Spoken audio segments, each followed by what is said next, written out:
السلام علیکم، پروگرام پس آئینہ، اور آج ہم بات کریں گے پس منظر کی۔ اور جب پس منظر کی بات کرتے ہیں تو ہمارے مہمان سائیں محب اللہ شاہ صاحب ویلکم، خوش آمدید۔ شاہ صاحب، آج جو ہم کام شروع کرنے والے ہیں، یا آج جو جس ٹاپک پہ ہم پروگرام کرنے والے ہیں، وہ نارملی مختلف ہے، ڈیفرنٹ ہے اور باقی چیزوں سے جو آج تک ہوئی ہیں۔ ہم آج پروگرام کر رہے ہیں سندھ کے عظیم شاعر، دنیا کے عظیم شاعر شاہ عبداللطیف بھٹائی پر۔ سندھ میں عام طور پہ یہ پرسپشن ہے، یہ سوچ ہے لوگوں کی، ایک صوفی شاعر تھا، اور کہ اس کے اور ڈائمنشنز جو ہیں اس پہ کسی نے بھی کوئی دھیان نہیں دھرا ہے۔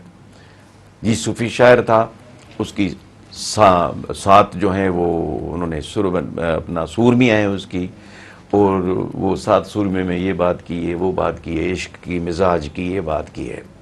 عارفانہ، اس کے کلام کو عارفانہ کلام کہتے ہیں۔ آج جو ہم پروگرام کرنے جا رہے ہیں، اور انشاءاللہ ہم اس کو سیریز کے شیپ میں لائیں گے، آج ہم پروگرام کرنے جا رہے ہیں کہ Shah Abdul Latif Bhittai as a reformer, اصلاح کرنے والا۔ اور مجھے پتہ ہے آپ، اور ہم کوشش کریں گے، آپ زیادہ کریں گے، میں تو صرف کنڈکٹ کروں گا۔ Shah Abdul Latif Bhittai as a reformer,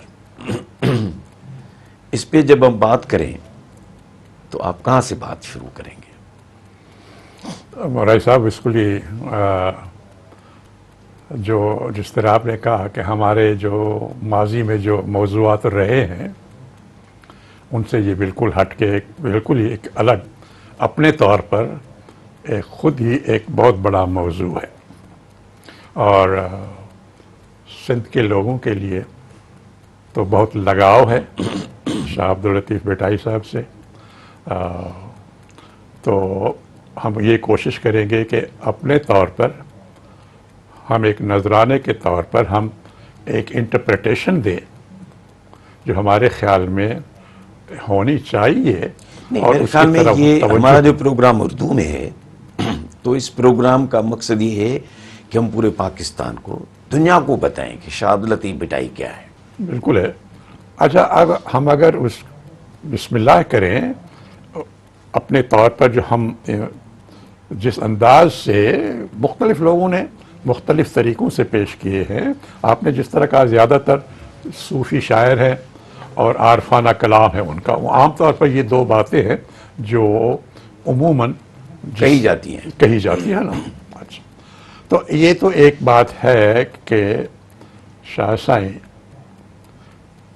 Sindh کے لوگوں کے لیے وہ ان کے رہبر ہیں، مرشد ہیں، رہبر ہیں، سب سمجھے؟ کچھ ہیں۔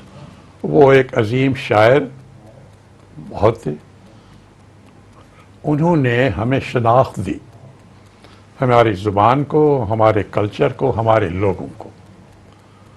اور وہ سندھ کے لوگ جو بھی ہیں، جس طبقے خیال سے بھی رکھتے ہوں، اکنامکلی، پولیٹیکلی، سوشلی، ہر کس ایک مذہب سے بھی تعلق ہو۔ جس مذہب سے بھی ہو، سب ان کی عزت کرتے ہیں۔ آپ نے جس طرح کہا بالکل، ان کو صوفی سینٹ ہے، وہ مسٹک ہے، وہ عارفانہ کلام ہے ان کا، یہ ساری باتیں ضرور ہیں جو لوگوں کو عام طور پر جو کہی جاتی ہیں، لیکن ہمارے خیال میں وہ ایک بڑی ہمہ گیر شخصیت تھے، بڑی ملٹی ڈائمینشنل پرسنالٹی تھے۔ ان کی شاعری میں بھی بہت سے اور پہلو نظر آتے ہیں جو عام طور پر اوجھل رہے ہیں، اور وہ زیادہ تر ان کے متعلق گفتگو نہیں ہوتی رہی، اور ہماری یہی کوشش ہے کہ ان پہلو کی طرف زیادہ ہم توجہ دلائیں کہ شاہ سائیں نہ صرف وہ بہت عظیم شاعر تھے، لیکن وہ ایک فلسفی بھی تھے۔ ان کی شاعری میں یہ جھلک نظر آتی ہے جو اور یورپین فلسافرز جو ہم نے پڑھے ہیں، تو ان کی فلسفے کی ایک فلسفر کے طور پر بھی نظر آتے ہیں، اپنی شاعری میں یہ خیالات آتے ہیں نظر، ایک ریفارمر کے طور پر بھی نظر آتے ہیں جو معاشرے کو اس کی اصلاح کرے، اس میں بہتری لانے کی کوشش کرے، وہ خیالات بھی نظر آتے ہیں ان میں۔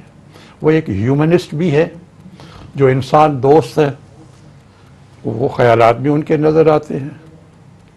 وہ ایک ہسٹورین ہے، انہوں نے وہ باتیں قلم بند کی جو لوگوں میں پہلے تھی نہیں اور ہمیں کوئی پتہ نہیں چلتا۔ اگر شاہ سائیں کا، لطیف سائیں کا اگر یہ کلام نہیں ہوتا تو عمر ماروی کی داستان کس کو معلوم ہوتی؟ سونی کی جو کوششیں تھیں یا نوری کی تھی یا مومل رانی، یہ ہسٹوریکل ایونٹ جو تھی انہوں نے قلم بند کی، اور وہ ایک بہت بڑے پیٹریاٹ تھے۔ تو یہ اتنے کئی ڈائمینشنز ہیں ان کے جو زیادہ تر ہم جن کے متعلق گفتگو کم ہوتی ہے۔ زیادہ تر ان کی بلکہ ان کی شاعری جو ہے وہ اتنی پاورفل ہے، وہ ان کا جادو جو ہے ان کے کلام کا، ان کے پوئٹری کا، وہ اتنا پر اثر جادو ہے کہ وہ سب پہ چھا جاتی ہے باقی جتنی بھی چیزیں ہیں۔ کبھی میں سوچتا ہوں کہ شاعری کی جگہ اگر لطیف سائیں یہی باتیں ریفارم کرنے کی، فلسفے کی، ہسٹورین کے طور پر، ہیومنسٹ کے طور پر اگر نثر میں لکھتے تو بڑی توجہ جاتی لوگوں کی اس طرف، لیکن ان کی شاعری جو ہے خوبصورتی اس کی وہ اتنی پاورفل ہے کہ باقی چیزیں جو ہے وہ رہ جاتی ہے پیچھے۔ تو اب زیادہ تر آپ نے بھی میں ذکر کیا اس بات کا، میں بھی جب اس کو دیکھتا ہوں یا سنتا ہوں، پڑھتا ہوں، تو دو باتیں مجھے نظر آتی ہیں جو عام طور پر شاہ سائیں جن کے جو how he is known to people, کس طرح ان کو پہچانا جاتا ہے۔ ایک تو یہ ہے کہ صوفی شاعر ہیں بڑے، ان کا کلام گایا جاتا ہے، درگاہ بھٹ شاہ پہ بھی گایا جاتا ہے، پبلک فنکشنز ہیں، پبلک ایونٹس میں بھی، سرکاری ہوں یا پرائیویٹ ہوں یا فوک فیسٹیولز ہوں یا نجی محفلیں ہوں، تو ایک تو وہ ہے کہ ان کا جو صوفی کلام ہے وہ گایا جاتا ہے اور لوگوں کے ویسے بھی ان کو بہت سے لوگوں کو یاد ہے، یا پھر جو کانفرنسز ہوتی ہیں یا سیمینارز ہوتے ہیں ان میں بھی جو عام طور پر جو ان کی شاعری کے وہ پہلو جہاں وہ ذکر کرتے ہیں جس کو کہا جاتا ہے نا ان کی جو 7 ہیروئنز ہیں، سورمیاں، 7 کوئنز، جو بھی آپ کہیں ان کو عموماً ان کا ذکر، ان کی انالیسس، ان کی جو مختلف سرو میں جن کو بیان کیا گیا ہے اپنی شاعری میں، وہ ماروی ہو، وہ سسوی ہو، وہ نوری ہو، وہ سہنی ہو، وہ مومل ہو، وہ لیلا ہو یا سورت ہو، یہ 7 ہیروئنز ہیں، 7 کوئنز ہیں جن کے متعلق گایا بھی جاتا ہے، جن کے متعلق ان کے مختلف پہلوؤں پہ ان کے ایکسپلین بھی کیا جاتا ہے، اینالائز بھی کیا جاتا ہے مختلف کانفرنسز اور ادبی جو تقاریب ہوتی ہیں۔ تو ایک تو مجھے یہ پہلو نظر آیا۔ ایک اور جو ہے، جب میں شاہ سائیں کی جو کلام ہے ان کی جب میں ٹرانسلیشنز پڑھتا ہوں جو مختلف ادیبوں نے یا رائٹرز یا اسکالرز نے لکھی ہیں، اور سب کے لیے عزت ہے ہمیں، عام طور پر ایک ہی بات مجھے نظر آتی ہے، میں جتنی بھی انگریزی ترجمے پڑھے ہیں اس میں یہ ہوتا ہے کہ ہر بیت جو ہے وہ کوشش کر کے وہ کہتے ہیں کہ اس کے یہ روحانی معنی ہیں، یعنی چاہے وہ زمینی حقائق کے متعلق بات کریں، چاہے وہ مومل کی خوبصورتی اور حسن اور کاک محل کی جو انٹریگز ہیں ان کی بات کریں، لیکن ہمارے کچھ اسکالرز کی یہی کوشش رہی ہے کہ وہ روحانی اس کی انٹرپریٹیشن ہو کہ وہ اسپریچول باتیں ہیں، ان میں سے بھی اسپریچول مطلب زمینی حقائق جو ہیں وہ نظروں سے اوجھل ہو جاتے ہیں. ایک تو گاتے ہیں ہم ان کو، وہ ہم نے ایک لحاظ سے اس کو انٹرٹینمنٹ کا ذریعہ بنا رکھا ہے، سارا جو گانا بجانا. تو یاس شاہ سائیں انٹرٹینمنٹ کا ذریعہ تھے، بڑی خوبصورت شاعری تھی، یہ بھی ہے، اور عارفانہ کلام بھی ہے، اسپریچولزم بھی ہے، لیکن ساتھ ساتھ وہ زمینی حقائق سے دور نہیں رہے. میں جب دیکھتا ہوں یا پڑھا ہے ان کو، ساری عمر انہوں نے جوگیوں کے ساتھ زندگی گزاری، زیادہ تر سفر کرتے رہے سندھ میں اور اس کے قریب جو علاقے تھے. تو کاشتکاروں کے متعلق لکھا ہے، ماہی گیروں کے متعلق لکھا ہے، کرافٹ مین ہنرمند ہیں ان کے متعلق، عام لوگوں کے متعلق انہوں نے لکھا ہے. اور وہ یہ پہلو جو ہیں عام زندگی کے، ان کے متعلق گفتگو کم ہوتی ہے، اور ہماری یہ کوشش ہے کہ ہم اس کی طرف روشنی ڈالیں کہ شاہ صاحب نے ان عام لوگوں کے متعلق کیا کہا ہے، ایز اے ریفارمر کیا کہا. ایز اے ریفارمر کیا کہا. ناظرین لیتے ہیں ایک وقفہ، ملتے ہیں وقفے کے بعد.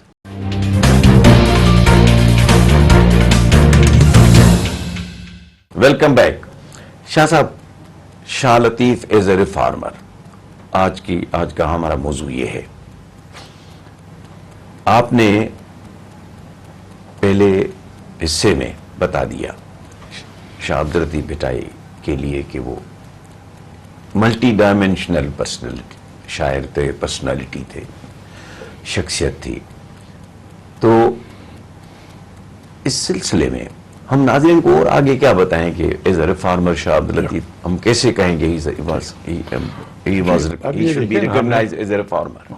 ابھی ہم بات کر رہے تھے پہلے سیشن میں کہ انہوں نے اپنی زندگی جو تھی وہ عام لوگوں کے ساتھ گزاری، اور عام لوگوں کی زندگی کے متعلق انہوں نے لکھا، اپنی شاعری کی.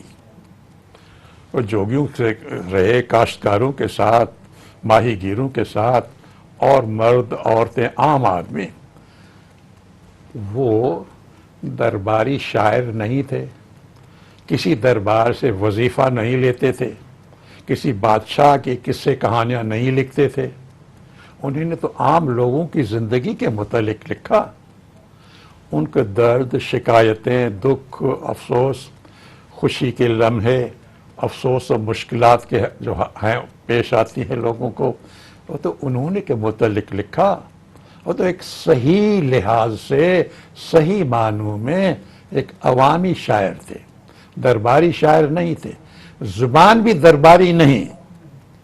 اس وقت کی جب شاہ صاحب حال حیات تھے، 17ویں اور 18ویں صدی میں درباری زبان جو تھی وہ فارسی تھی. مغل دربار ہو یا یہاں پہ ہو، انہوں نے فارسی میں نہیں لکھا، انہوں نے سندھی میں لکھا. جو عام آدمی جو غریب ہے اس کی زبان میں لکھا، اسی کے متعلق لکھا. اب وہ ان کی غربت کے متعلق بھی لکھا ہے، ان کے ساتھ جو ظلم اور زیادتی ہوتی ہے اس کا بھی لکھا ہے، جو ہراسمنٹ عام لوگوں کی ہوتی ہے اس کے متعلق بھی لکھا ہے. انصاف فراہم نہیں ہوتا، کوئی نام و نشان نہیں قانون اور انصاف کا، اس کے متعلق بھی لکھا ہے. اب مثلاً عام لوگوں کی غربت کیا ہے، کیا مشکلات گزرتی ہے لوگوں کی زندگی میں. ماروی کی زبان سے شاہ صاحب کہتے ہیں نا، آنین این چاہین لطف دیہڑی سومرا، اے عمر سنو تو بادشاہ، تم میرے لوگوں کے حال تو دیکھو. ان کے پاس تو کچھ بھی نہیں ہے، ان کے پاس کوئی دولت نہیں ہے، ان کے پاس کوئی ایسیٹس نہیں ہے. وہ صبح سے نکلتے ہیں بھاگ دوڑ کر کے، جو کچھ کام محنت مزدوری کی تاکہ اپنے بال بچوں کا پیٹ پالیں، ان کے لیے کچھ نہ کچھ روزی لے آئے. یہ اس وقت کے لوگوں کی غربت کا اندازہ ہے جو ماروی کی زبان سے شاہ صاحب بتاتے ہیں. نہ صرف عمر کو، ہمیں بھی بتاتے ہیں، ہم سمجھتے ہیں. اور اور اگر دیکھیں کہ ان کی شاعری میں کہ کس طرح وہ بیان کرتے ہیں عورتوں کی ہراسمنٹ، ان کی کڈنیپنگ، ماروی کو کس طرح وہاں سے کڈنیپ کیا عمر نے، پانی پینے کے بہانے کنویں سے انہوں نے اٹھا کے زبردستی اور اپنے قید خانے میں، اپنے کوٹ میں ان کو قید کر کے رکھا۔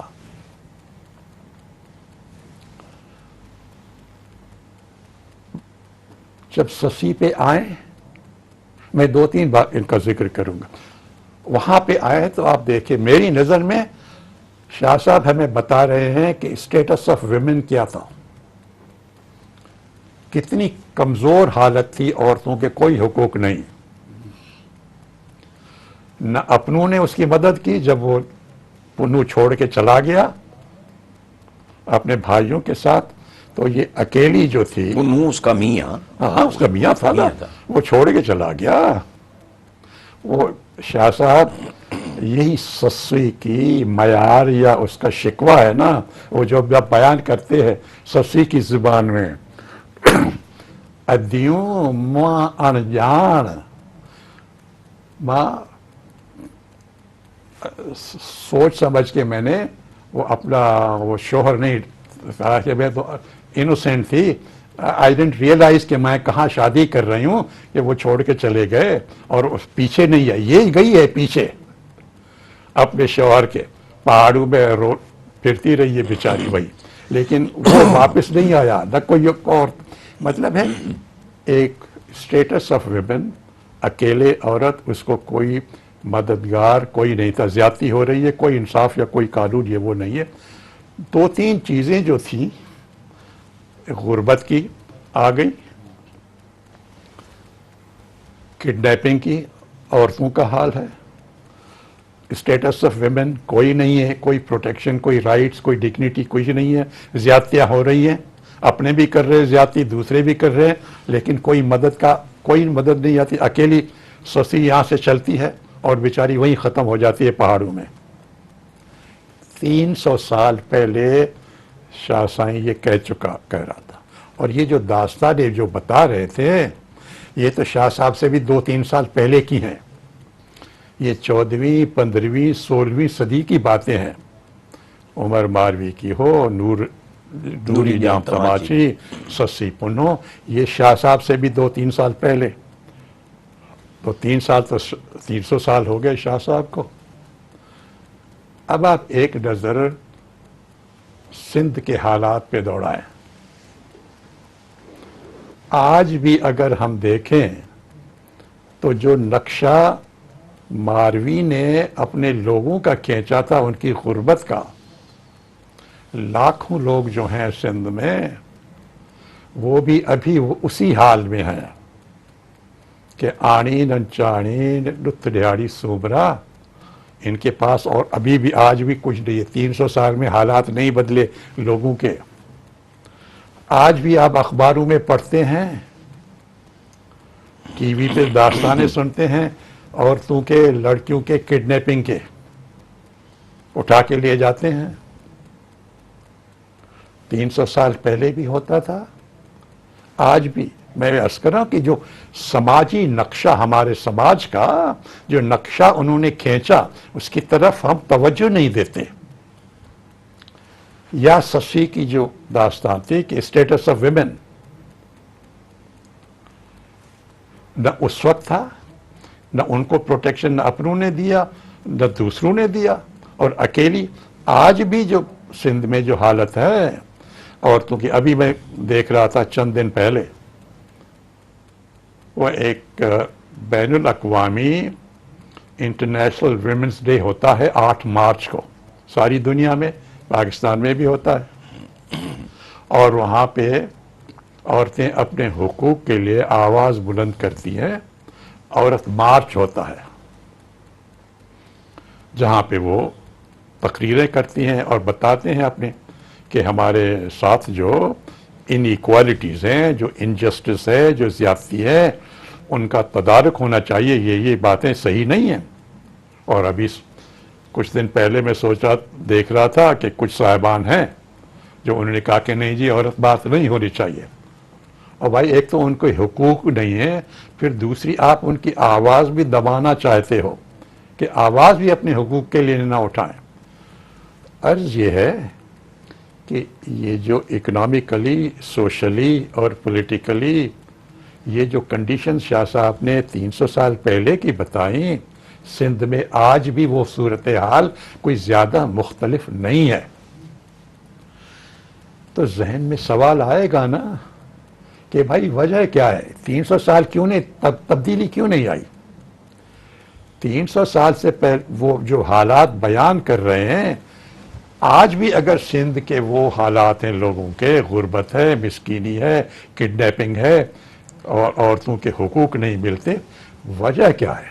تو انسان سوچتا ہے کہ بھائی تو آیا ہم نے باتیں سنی نہیں یا ان کی طرف ہم نے توجہ نہیں دی؟ وہ اب اور بات ہے. اب یہ بات کریں کہ شاہ صاحب ایز اے ریفارمر، تو یہ بات ریفارمر کی آئے گی نا کہ بھائی یہ کیوں نہیں سوچی؟ وہ تو کہتا ہے کہ چینج کرو نا، اب ہم چینج کیوں نہیں کرتے؟ انہوں نے جو ذکر کیا ہے، آگے میں آتا ہوں پھر ایک اور بھی بات بھی. چلیے، شاعروں کی بھی مختلف قسمیں ہوتی ہیں جس طرح اور ڈسپلنز ہیں. ایک شاعری ہوتی ہے انٹرٹینمنٹ کے لیے، ایک شاعری ہوتی ہے جو نیریٹو ہوتا ہے، کوئی داستان ہے، تاریخی داستان ہے یا کیا، اس کو منظوم داستان کر کے پیش کرتے ہیں. فردوسی کا شاہ نامہ ہے نا، بادشاہوں کے قصے منظوم ہیں. حفیظ جالندری نے بھی لکھا ہے شاہ نامہ اسلام کے جو رولرز تھے یا بادشاہ تھے ان کا یہ داستانیں ہیں. شاہ صاحب کی شاعری میں خوبصورتی بھی ہے، جو گانا بجانا ہم کرتے ہیں انٹرٹینمنٹ ہے، اور داستانیں بھی ہیں. عمر باروی کی بھی ہے، سسی پنو کی بھی ہے اور بھی ہے. تو یہ دونوں پہلو تو ہے، لیکن اس میں تیسرا پہلو بھی ہے. وہ تیسرا پہلو یہ ہے کہ بھائی یہ جو میں بیان کر رہا ہوں زیادتیوں کا، بھوک اور افلاس اور بے روزگاری کا، اور یہ بے کسی کا، عورتوں کا، مردوں کا، لوگوں کا، یہ میں بیان اس لیے کر رہا ہوں کہ میں چاہتا ہوں کہ ان میں تبدیلی آئے، یہ چیزیں نہ ہوں. اور وہ آگے چل کے وہ نسخہ دیتا ہے ہمیں، وہ ہمیں گائیڈ کرتا ہے، وہ ریفارم ایجنڈا دیتا ہے کہ وہ کس طرح آگے چل کے آپ کے اگر ان باتوں پہ چلیں گے تو شاہ صاحب کہہ رہا ہے کہ بھائی یہ جو زیادتیاں ہیں یہ بند ہو جائیں گی، یہ غربت نہیں رہے گی، حالات بہتر ہو جائیں گے. تو اب آتے ہیں کہ شاہ صاحب نے یہ جو بیان کیے اور پھر کہا کہ ہاں ان کو تبدیل ہونا ہے، تو تبدیلی کے لیے، حالات کو بہتر کرنے کے لیے ان کا ریفارم ایجنڈا کیا ہے، وہ ہم آگے بات کریں گے. ناظرین ایک وقفہ، ملتے ہیں وقفے کے بعد.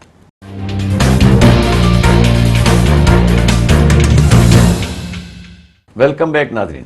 شاہ صاحب آپ نے براڈلی ایکسپلین کر دیا، ایک پلیٹ فارم بنا دیا. اب بتائیں ریفارم ایجنڈا، جہاں ہم شاہ صاحب کو کہتے ہیں، شاہ عبداللطیف بھٹائی کو کہ he was also a reformer. تو وہ بتائیں. اب میری نظر میں شاہ صاحب یہ بیان کرتے ہیں پہلے حالات کو، اور اپنا ریفارم ایجنڈا جو ہے وہ کس طرح وہ چاہتے ہیں کہ ریفارم ہو. وہ شاہ صاحب کے جو مختلف سر ہیں ان میں یہ دانے خوبصورت کچھ ایک سر میں ہے، کچھ دوسرے میں، کچھ تیسرے میں، لیکن آپ ان کو اگر وہ کڑیاں ملاتے جائیں تو ان کا پیغام جو ہے میری نظر میں واضح ہو جاتا ہے. اب کو ریفارم ایجنڈا جو ہے ان کا، وہ اس کو کیسے ہم ایک لفظ میں بیان کریں. وہ ریفارم ایجنڈا میری نظر میں ویسا ہی ہے جو یورپین انلائٹنمنٹ یا روشن خیالی جس کو یورپ والے کہتے ہیں، اس کے ساتھ سملیرٹیز ہیں. جو اصول یہ بتا رہے ہیں شاہ صاحب لطیف سائیں، وہی اصول آپ کو ملیں گے اگر آپ یورپین فلاسفرز کو پڑھیں گے تو ان میں وہ باتیں ملے گی. سب سے پہلا اصول کیا ہے جو ہمیں کہتے ہیں کہ بھائی اپنے آپ کو ریفارم یا معاشرے کو، یہ ذاتی باتوں کو معاشرے کو ریفارم کیسے کریں گے؟ وہ کہتے ہیں کہ کوئی اور آپ کو، آپ کے لیے کوئی اور نہیں آئے گا آپ کو بھلائی کرنے کے لیے، آپ کو ریفارم کرانے کے لیے، آپ کی حالات کو تبدیل کرنے کے لیے۔ تو بنیادی ان کا جو اصول ہے میری نظر میں وہ ہے سیلف امپاورمنٹ۔ اپنے آپ میں وہ قوت پیدا کرو۔ اب آگے آئیں گے کس طرح وہ قوت پیدا کریں گے، لیکن ان کا بنیادی اصول یہ ہے کہ سیلف امپاورمنٹ کرو، کیونکہ کوئی اور دوسرا آپ کی مدد کو نہیں آئے گا، آپ نے خود اپنی مدد کرنی ہے۔ اچھا آپ کس طرح وہ مدد کریں جی؟ ہم اپنے آپ کی کیا کریں؟ تو وہ پہلی گائیڈنس وہ دیتا ہے، جے تو بیت بھایاں سے آیتوں آئین نیو من لائن پریاں سندے پارڈے، کہ میں جو کہہ رہا ہوں، یہ جو میرے بیت ہیں، یہ جو کلام ہے، یہ صرف گانے بجانے کے لیے نہیں ہے، اس میں اہم پیغام ہے۔ آیات کیا ہیں؟ عربی لفظ ہے آیت کا، اس کے معنی ہے نشانی، علامتیں، روڈ میپ، سائن۔ اردو میں، سندھی میں، عربی میں ایک ہی بات ہے کہ یہ جو میں کہہ رہا ہوں یہ علامتیں ہیں۔ کس بات کی علامتیں ہیں؟ کس بات کا روڈ میپ ہے؟ نیو من لائن پریاں سندے پارڈے، آپ کا جو منزل مقصود ہے، آپ کو اگر ان میری باتوں پہ آپ عمل کرو گے، آپ اس روڈ میپ پہ چلو گے، یہ جو علامتیں میں آپ کو بتا رہا ہوں، آپ ان پہ چلو گے تو آپ اپنے منزل مقصود کو پہنچو گے۔ ہم کہہ رہے ہیں کہ منزل مقصود یہ تھی کہ اس معاشرے سے ناانصافی، غربت کو دور کرو، یہاں سے زیادتیاں ہو رہی، اس کا خاتمہ ہو، یہی وہ چاہتے ہیں۔ تو پہلی بات تو یہ ہے جی کہ آپ بھلے آپ میرے بیت جو ہیں شاہ صحیح کہتا ہے، وہ بھلے گائیں بجائے، صحیح بات ہے، لیکن ان کو سیریسلی بھی لو کہ میں اس میں کیا پیغام دے رہا ہوں آپ کو۔ تو کون سا پہلا پیغام وہ دے رہے ہیں جی ہمیں؟ وہ پہلا پیغام ہے پھر یہ جو گائیڈنس ہے ان کی، ستا اتھی جاگ نندر نہ کجے ایتری، سلطانی سہاگ نندروں کندے نہ ملے۔ پہلا جو سبق ہمیں دیتے ہیں ریفارم کا، اٹھو، ویک اپ، سوتے مت رہو۔ اب سونا صرف یہ نہیں ہے کہ جی رات کو سوتے ہیں دن کو جاگتے ہیں، میری نظر میں یہ ایک سمبولک ہے، الیگوریکلی جس کو انگریزی میں کہیں، کہ جب انسان سوتا ہے تو کیا اس کی حالت ہوتی ہے؟ بے خبری ہوتی ہے، اندھیرا ہوتا ہے، لا علمی ہوتی ہے، کسی چیز کا کوئی علم یا کوئی خبر نہیں ہوتا کیا ہو رہا ہے ماحول میں، دن ہو یا خبر نہیں پڑتی۔ ستا اتھی جاگ، اب جاگنے سے میں کہوں گا کہ یہ مراد ہے کہ اپوزٹ ہے سونے کے، جاگنا، کہ علم حاصل کرو، اٹھو، علم حاصل کرو، غفلت چھوڑو، سستی چھوڑو، کاہلی چھوڑو، اندھیرے سے نکلو، روشنی میں آؤ، لا علم نہ رہو، با علم رہو، بے خبر نہ رہو، باخبر رہو، اپنے اندر اہلیت پیدا کرو، قابلیت پیدا کرو۔ وہ جو میں کہہ رہا تھا کہ ان کا بنیادی اصول کیا ہے؟ Self empowerment. اپنے آپ کو امپاور کرو، کوئی نہیں کرے گا، آپ کی مدد کو کوئی اور نہیں آئے گا، آپ نے خود اپنی مدد کرنی ہے۔ اور کس طرح مدد کرنی؟ ستا اتھی جاگ، ویک اپ، علم حاصل کرو، اہلیت حاصل کرو، قابلیت حاصل کرو، اس سے اپنے آپ کو امپاور کرو۔ اگر یہ کرو گے تو سلطانی سہاگ پھر آپ کو ملے گا۔ سلطانی سہاگ سے کیا مراد ہے؟ پاور ہے، دولت ہے، کمفرٹ ہے، سہولتیں ہیں۔ یہ جو آپ کی غربت اور بے کسی اور بے حالی اور بدحالی کی باتیں ہیں، جو آپ کے ساتھ زیادتیاں ہو رہی ہیں، وہ دوسرے آپ کو نہیں آئیں گے اس سے چھڑوانے کے لیے۔ اس کی مدد کرنے کے لیے آپ نے خود کرنی ہے. اور اگر یہ نہیں کریں گے آپ، اگر آپ سوتے رہو گے، تو شاہ صاحب اس کا بھی کہتے ہیں کہ پھر وہ ایک اور بیت میں ان کی وہ صورتحال ایک افسوس یا دکھ کے ساتھ میرے نظر میں وہ بیان کرتے ہیں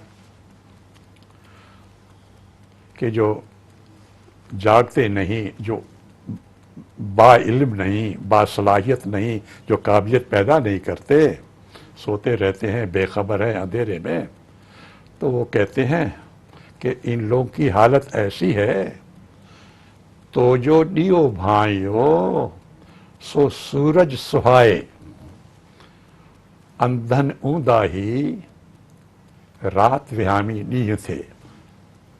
تو جو ڈیو بھائیو، تو جو سمجھتے ہو کہ یہ ایک چراغ ٹمٹماتا ہوا ہے، اس کی روشنی کم ہونے والی ہے، یہ ٹمٹماتا چراغ نہیں ہے، یہ روشنی جو تم دیکھ رہے ہو سورج سہائے، یہ دس از اے نیو ڈان، یہ ایک نئے سورج کی کرنیں ہیں جو ابھر رہا ہے. تم سوتے ہوئے تمہیں اندازہ نہیں ہے، تمہیں فرق محسوس نہیں ہو رہا ہے. اندھن اوندا ہی رات وہامی نہیں تھیو. اگر رات سے دن ہو جاتا ہے، سوتے رہو گے، بے خبر رہو گے، لا علم رہو گے، تو تمہیں معلوم نہیں ہوگا کہ نیا سورج کیا نئے مواقع، نئی اپرچونٹیز کیا لے کے آیا ہے. تو تم تو بے خبر رہو گے. اندھن اوندا ہی رات وہامی نہیں تھیو.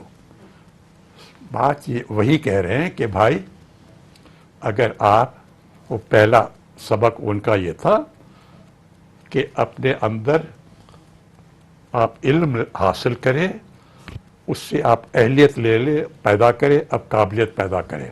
کوئی اور نہیں آئے گا، آپ نے اپنی مدد کرنی ہے، اور اگر نہیں تو پھر تم کو اندھیرے اور روشنی میں فرق نظر نہیں آئے گا. اب یہ بات جو ہے یہ صرف شاہ صاحب نہیں کہہ رہے. اب میں مثال دے رہا تھا، میں نے شروع میں بات کی، آگے ہم اور انشاءاللہ ٹائم ملے گا تو تفصیل سے بھی بات کریں گے. اب یہ باتیں اگر ہم یورپین فلاسفرز کو دیکھیں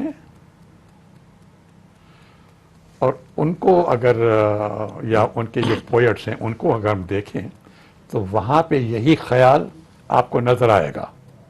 میں آپ کو دو مثالیں دیتا ہوں.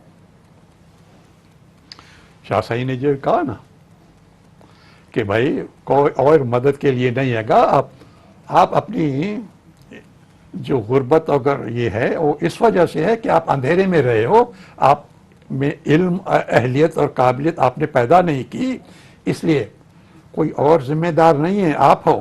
اور بہتری کرنے کے لیے بھی کوئی اور نہیں آئے گا، آپ ہی نے خود بہتری کرنی ہے، سیلف امپاورمنٹ کی.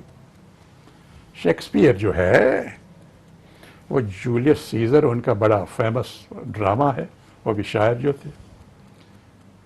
اس میں وہ کیسیس کہتا ہے بروٹس کو، تو بڑا فیمس جملہ ہے دنیا میں، میں اسی لیے اس کو کوٹ کر رہا ہوں. The fault, dear Brutus, lies in us. The fault, dear Brutus, lies in us, not in our stars, that we are underlings. وہ پورا آگے شعر ہے کہ اگر ہم کمزور ہیں، اگر ہم لاچار ہیں، اگر ہم بےکس ہیں، تو بھائی بروٹس یہ غلطی ہماری اپنی ہے. آسمان کے ستارے جو ہیں دوسروں پہ الزام نہ دیں. The fault lies in us. شاہ صاحب یہی کہہ رہا ہے کہ اگر آپ سجاگ نہیں ہوگے اور سوتے رہو گے تو اس کے ذمہ دار جو ہے غربت کے آپ ہو، آپ ہی نے سدھرنا ہے. پچھلے صدی کا ایک اور بڑا مشہور شاعر ہے رابرٹ فراسٹ. اسی انداز سے اس کا ایک بڑا خوبصورت شعر اسی سے ملتا جلتا ہے کہ بھائی ہم نے یہ جو ہم کہہ رہے ہیں نا اسٹرگل بہت بڑی چیز ہے، کرنا ہے نا، آپ جاگنا ایک دفعہ نہیں تو لمبا ہے. وہ کہتا ہے کہ کسی نے اس کو کہا کہ بہت کچھ تم نے حاصل کر لیا، اسے I have miles to go before I sleep. I have miles to go before I sleep.